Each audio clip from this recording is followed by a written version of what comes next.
ஒரு தரத்தில் இந்த செல் அடிக்க துவங்கினா ஆக்கள் எப்பயாவது போய் பங்கருக்குள்ளே அல்லது பாலத்துக்கு கீழே போயிருப்பாங்க.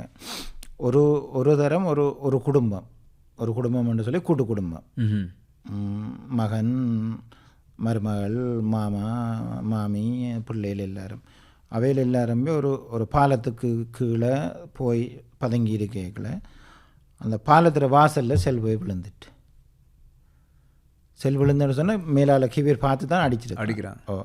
சனம் என்று தெரிஞ்சு அடித்தோடனே அந்த வாசலில் விழுந்தால் அந்த குடும்பத்தில் நான் நினைக்கிறோம் 7 பேருக்கிட்ட செத்துட்டாங்க.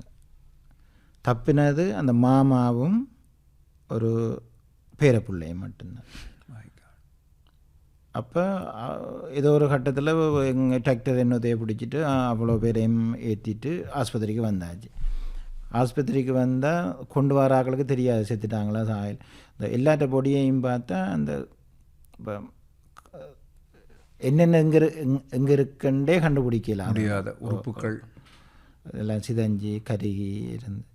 அப்போ அதுக்குள்ளே 2 உயிர் ஒன்று இந்த பிள்ளை ஒரு 7-8 வயது வரும் மாமாவும், மற்ற எல்லாருமே அதில் சரி. அதில் இந்த அப்படி நிறைய.